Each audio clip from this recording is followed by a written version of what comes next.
Hi, Landy.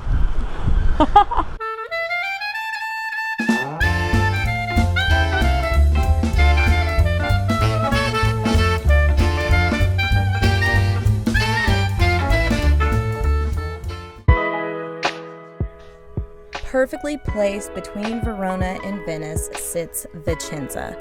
Now, if you're like me and you love art and you love history, or you just love sitting in an open piazza, Vicenza is a beautiful little spot that we fell in love with. It is the home to famous Renaissance architect Andrea Palladio.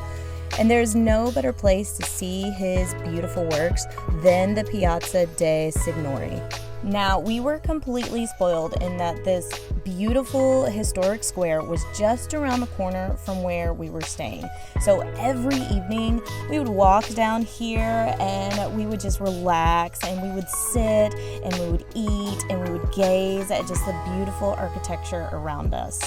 This Basilica Palladiana was the first commission by Andrea Palladio, and he really made a name for himself with this one. He's got these beautiful columns, these beautiful arches, everything that he kind of became known for. And like I said, it was around the corner from where we were, and so you can look and see the little alleyway there. Our apartment is just right there, and we got to just wonder in awe at this building every day as we wandered around. Now, speaking of wandering, walking around this terrace here, every single one of these windows, every single one of these bays has no bad views. I was just amazed. Like, you just look out any one of these and you're looking at beautiful architecture all around you. Teatro Olimpico was actually the last building Palladio worked on. It was a theater, and on the outside there's a sculpture garden. You can see here this day we actually got to see how they go in and clean and how they bring these sculptures back to life. Inside was absolutely immaculate. These videos do no justice to the detail that is in every corner of this theater. Every sculpture, every fresco was just immaculate. This is the oldest covered theater in the world and still holds classical performances and concerts to this day.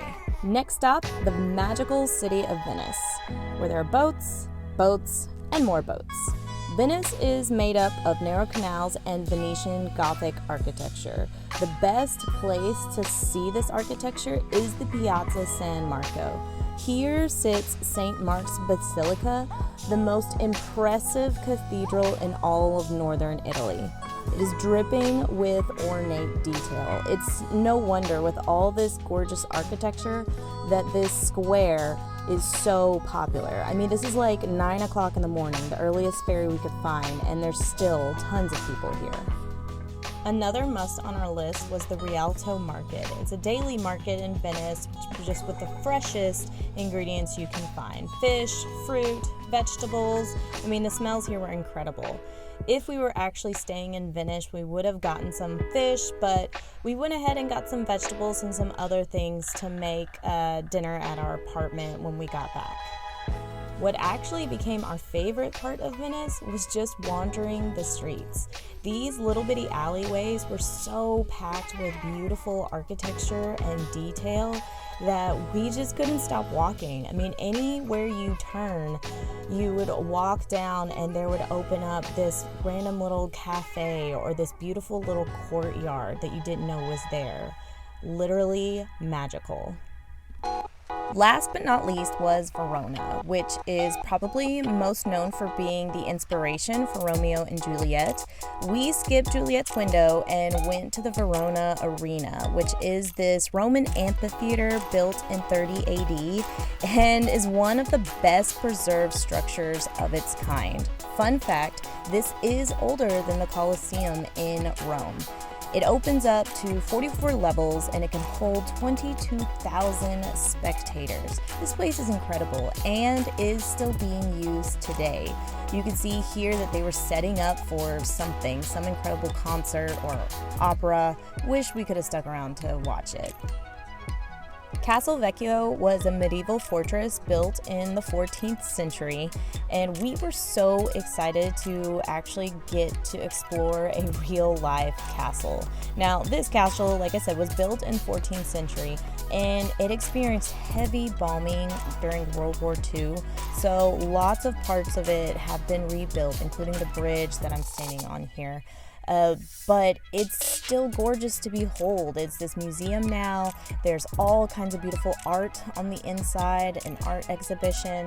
But the thing that just boggles my mind, where, you know, at one point in time there were soldiers attacking these walls. Now you look out these bays and Italy's just going about its merry life. Alright, so it is the last day. It's time to go. It's time to leave. We have enjoyed Italy so much. We've been to Vicenza, where we are now. We've been to Verona. We've been to Venice.